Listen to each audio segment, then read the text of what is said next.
Hey everybody, and welcome to my first episode of my film log video series. Now, I'm just going to quickly explain exactly what this is and then we'll dive right into it. What I'm going to be doing with this is a monthly series where I'll talk about everything that I saw for the first time within that month, be it a movie, a season of a TV show, or anything in between, really. And to avoid any repetition, if I've already talked about something in a video, I'll just keep that section as brief as possible. Also, I'm going to be going by alphabetical order of the titles, so that's a little extra bit that you might want to know. With that being said, let's get into the May 2021 edition of my film/TV log series.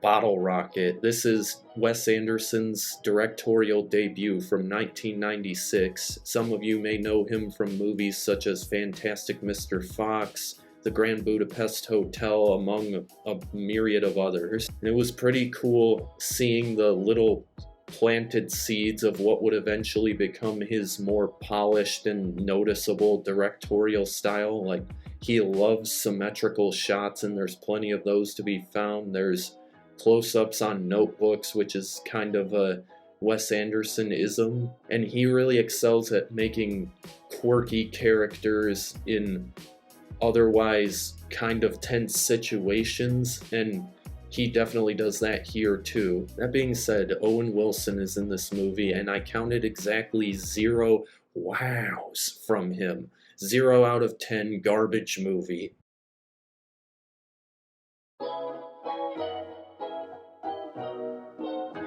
Burning. This is a South Korean movie from director Lee Chang-dong, and it's a movie that I really love the goals of, but when it comes down to it, it's kind of frustrating to talk about or try to analyze because there's no real concrete answers to much of anything, and it's the kind of story where you would traditionally want something like that. The acting is great all around, especially from Steven Yeun, who was also in Invincible, and it's also a beautifully shot movie, but the way that information is revealed in kind of a ultra minimalistic way makes this a little bit hard to recommend. That being said, if you really want to get into the shoes of a character, this is a great movie to do it with.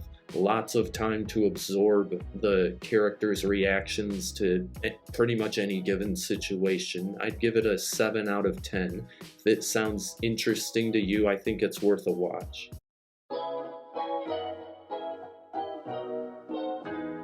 Chinatown, from the highly controversial and I'll just leave it at not very good person, Roman Polanski. This movie's awesome, though. The way that this noirish story is approached is very different from pretty much any other movie in the genre, and prime Jack Nicklaus just crushed this performance. Really, this is just an all-around amazingly crafted movie, and the only reason I'm giving this a 9 and not a 10 is because there's one scene in particular that sticks out like a fly in a glass of milk in terms of that it clearly doesn't need to be there, and it just really stands out in what's otherwise a crazily tight script. Also, shout out to John Huston for his role in this movie because he gives one of the better supporting performances I think I've ever seen. Even though he doesn't have all that much screen time, he's incredibly effective at getting you to feel the way that the script wants you to feel about his character.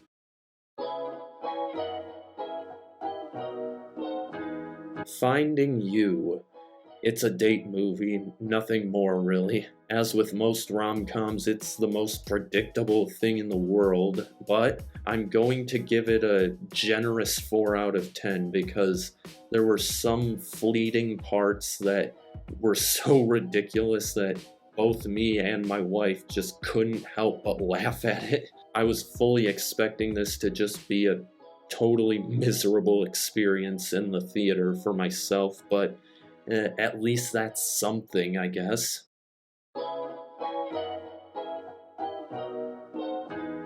The Host from 2006, as in The Host, not the Stephanie Meyer novel. This is another South Korean movie, this one from director Bong Joon-ho, who most recently made Parasite, which became the first and only foreign language movie to ever win Best Picture at the Oscars, and that's a movie that I just simply adore. This one's a bit more schlocky than Parasite. It's basically a creature feature, and it's pretty well rounded in terms of entertainment value. There's some dramatic moments, there's some entertaining and exhilarating action scenes, and it's also funny when it needs to be. I just don't know if all of that always meshes really well. There are some questionable, at best, CGI effects, but it's from 2006, so that's a little bit excusable. There were a few moments that kind of pulled me out of the movie, like I said, the CGI at times, and a few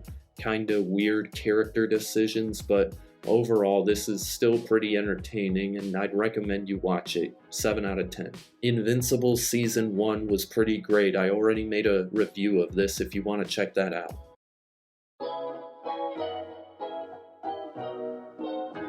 The Mitchells vs. the Machines. This is a new Sony Pictures animation movie that's available on Netflix right now. You can just pop it on whenever. This has Phil Lord and Christopher Miller attached to it, the same guys behind movies like the Lego Movie and Into the Spider-Verse, and like the latter, the strongest aspect of this movie is definitely the animation and the visual art direction. Where it lost me kind of was the really by the books story and message and character relationships. It was like a reminder constantly that this is for kids first, but unfortunately I'm not a kid and this is not a review channel targeted for kids, so I'm judging this as a movie.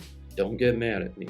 It just seems kind of obvious to me that kids aren't as familiar with formulas for movies, so it might be pretty unnoticeable if you could surprise some of the adults that are watching. Like, if you think you know where the story is going, you definitely do. That being said, I did still enjoy this movie, and I could really see my younger self loving this if it came out when I was like between the ages of 8 and 13 or so, and I can definitely see a lot of today's kids having really good nostalgic memories of this movie. If you're looking for something to watch as a family, I think this is a safe bet and everyone will enjoy this.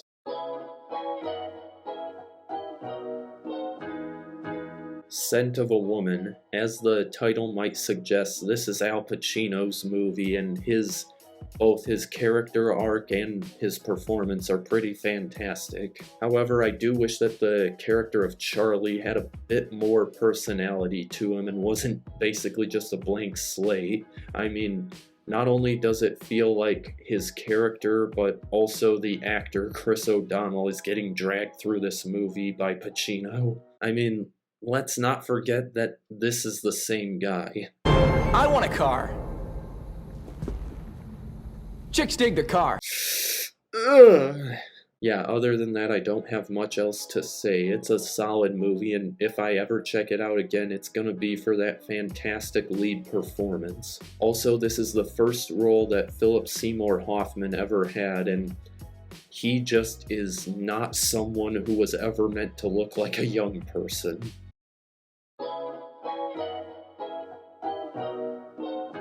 Before I give my thoughts on Wonder Woman 1984, let me ask you guys a question. What do you think the goal of a superhero movie is? I would say that it's probably to provide exciting set pieces and interesting character motivations and philosophy, if you can fit that part in. That's not what this movie does, though. As I was watching this, I was constantly surprised by the fact that a movie that's supposed to be an exciting blockbuster could just be this unrepentantly boring. It's really just a cliche, jumbled mess that drags on for far too long. Wonder Woman solves the big climax of the movie by just yammering on and on about the truth for what felt like 10 minutes, and I guess the villain got as bored as I did and just left. Speaking of the villain, they made a really weird decision with him where they tried to make him kind of sympathetic by showing that he has a son that he loves. First of all, what a bare bones and really manipulative character motivation. But second, through his own admission, he did what he did not only just to make his son proud, but also because he desired ultimate power and was willing to do anything to achieve that, including kill people, which he definitely does.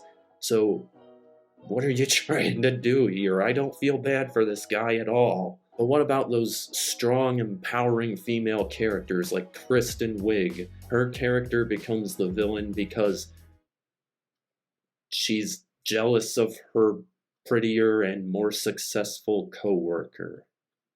Wow, what an empowering movie. What an empowering character. So anyway, that does it for this May 2021 edition of my film/TV log series, and if you like this video, and subscribe to my channel if you haven't already, and turn that notification bell on so you can actually see when I post things. Thank you for watching, and goodbye.